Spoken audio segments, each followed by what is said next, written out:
Hello guys, അപ്പോൾ ഇന്ന് നമുക്കൊന്ന് സുന്ദരപാണ്ഡിപുരം വരെ പോയാലോ? എന്നാൽ കമോൺ, ലെറ്റ്സ് ഗോ.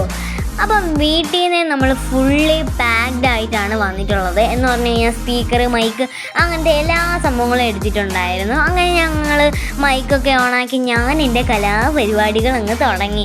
എന്താണെന്ന് വെച്ച് കഴിഞ്ഞാൽ എൻ്റെ പാട്ടും കൂത്തും ഒക്കെ ഞാനങ്ങ് തുടങ്ങി. വലിയ പ്രിപ്പറേഷനൊന്നും ഇല്ലായിരുന്നു. ആ സമയത്ത് എന്തൊക്കെയോ കയറി അങ്ങ് പാടി. അങ്ങനെ 5-6 പാട്ടൊക്കെ പാടി രസിച്ച് ഞങ്ങളിങ്ങനെ പോയിക്കൊണ്ടിരിക്കുകയാണ്. എൻ്റെ കൂടെ വേറൊരു ഫാമിലിയും കൂടെ ഉണ്ടായിരുന്നു. അങ്ങനെ നമ്മൾ തമിഴ്നാടെത്തി. തമിഴ്നാട്ടിലൊരു കരിക്കിൻ്റെ കട കണ്ടു. അപ്പം അവിടെ ഇറങ്ങി കരിക്കിന് ഓർഡർ കൊടുത്തപ്പോൾ നമ്മൾ നെല്ലിൻ്റെ നല്ല അടിപൊളി ഒരു പാടം കണ്ടു. ഇത്രയും നല്ല സ്ഥലമൊക്കെ കണ്ടിട്ട് നമ്മളെങ്ങനെ ഫോട്ടോയും വീഡിയോ ഒന്നും എടുക്കാതെ തിരിച്ചു പോന്നേ. അങ്ങനെ അവിടെയും കൂടെ ഇറങ്ങി. ആദ്യമായിട്ടാണ് റിയലി ഞാൻ നെല്ല് കാണുന്നത്. അടിപൊളി വ്യൂ ആണ് നെല്ലിന്. അങ്ങനെ നെല്ലൊക്കെ ഒന്ന് ആസ്വദിച്ച്, പിന്നെ കാറ്റടിക്കുമ്പോൾ അത് കാണാൻ നല്ല ഭംഗിയുണ്ടായിരുന്നു കേട്ടോ. കാറ്റടിക്കുമ്പോൾ അടിപൊളിയായിരുന്നു, നല്ല ഭംഗിയുണ്ട്. ആ കാറ്റ് അവിടുന്നേ ഇങ്ങനെ അടിച്ച് വരും. ആദ്യമായിട്ട് വരുമ്പത്തൂടെ നടക്കുന്നതുകൊണ്ടായിരിക്കും ഞാൻ വീഴാനൊക്കെ പോയിട്ടുണ്ടായിരുന്നു. പിന്നെ അവിടെ കുറേ ഫോട്ടോസും കുറേ വീഡിയോസും ഒക്കെ എടുത്തു. അത്രയും അടിപൊളി സ്പോട്ടായിരുന്നു. നമ്മൾ അങ്ങനെ കുറേ റീൽസൊക്കെ ചെയ്തു. ഇപ്പോൾ വീണേനെ. അങ്ങനെ കരിക്കൊക്കെ പിന്നെ നമ്മൾ നോക്കിയപ്പോൾ കരിക്കൊക്കെ വന്നിട്ടുണ്ടായിരുന്നു. അങ്ങനെ ഞങ്ങൾ കരിക്കൊക്കെ കുടിച്ചിട്ട് അവിടുത്തെ വ്യൂ ഇങ്ങനെ നിന്ന് ആസ്വദിക്കുകയാണ്. അത് കഴിഞ്ഞ് നമ്മൾ സുന്ദരപാണ്ഡിപുരത്തേക്ക് പോവാണ്.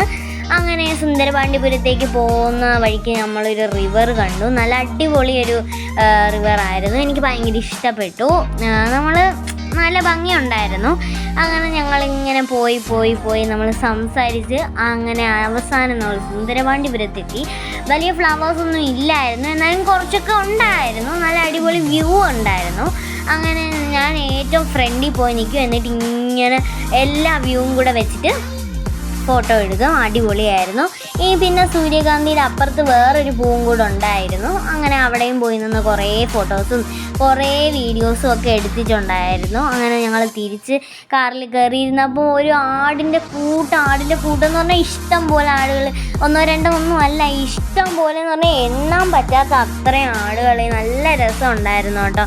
പിന്നെ ഞങ്ങൾ അന്യൻപാറയിൽ പോയിട്ടുണ്ടായിരുന്നു. ഇത് നമ്മുടെ അന്യൻ സിനിമയുടെ ഷൂട്ടിംഗ് നടന്ന സ്ഥലമാണ്.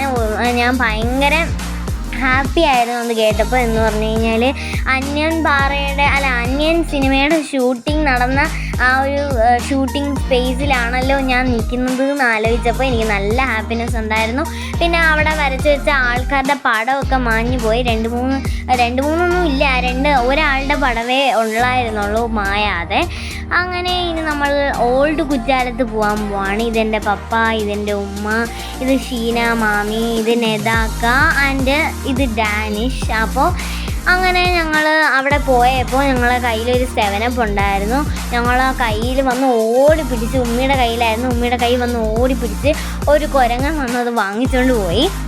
എന്നിട്ട് മേളിൽ അത് തുറക്കാൻ വയ്യാത്തതുകൊണ്ട് താഴെ കടിച്ച് പൊട്ടിച്ച് അതിനകത്തുണ്ടായിരുന്ന ഗ്യാസ് മൊത്തം അതിൻ്റെ മുഖത്താക്കി. അത് കഴിഞ്ഞിട്ട് കൊണ്ടിരുന്ന് കുടിക്കുകയാണ്. ഞങ്ങളൊക്കെ ചിരിച്ച് ചത്തു. അവിടെ നിന്ന് ആൾക്കാരെല്ലാം ചിരിക്കുകയായിരുന്നു ഇത് കണ്ടിട്ട്. അങ്ങനെ വലിയ വെള്ളമൊന്നും ഇല്ലായിരുന്നു കുറ്റാലത്ത്. അപ്പം കുറച്ചൊക്കെ വെള്ളമൊക്കെ വന്നിട്ടുണ്ടായിരുന്നുള്ളൂ. നമ്മൾ മെയിൻ കുറ്റാലത്തും പോയിട്ടുണ്ടായിരുന്നു കേട്ടോ. അടിപൊളിയായിരുന്നു ഇന്നത്തെ ദിവസം. റിയലി പറഞ്ഞു കഴിഞ്ഞാൽ എനിക്ക് തമിഴ്നാട് ഭയങ്കര ഇഷ്ടപ്പെട്ടു. എനിക്ക് ഭയങ്കര അടിപൊളിയായിട്ട് തോന്നിയിട്ടുണ്ടായിരുന്നു. നമ്മൾ അൺഎക്സ്പെക്റ്റഡ് ആയിട്ട് കുറേ സ്ഥലങ്ങളിൽ പോയിട്ടുണ്ടായിരുന്നു. അങ്ങനെ രാത്രി നമ്മൾ KFCയിലും കയറി. KFC ഒക്കെ കഴിച്ചിട്ട് വീട്ടിൽ പോയി. അപ്പോൾ അത്രയേ ഉള്ളൂ. ടാറ്റാ. പിന്നെ ലൈക്കും ഷെയറും സബ്സ്ക്രൈബും മറക്കല്ലേ.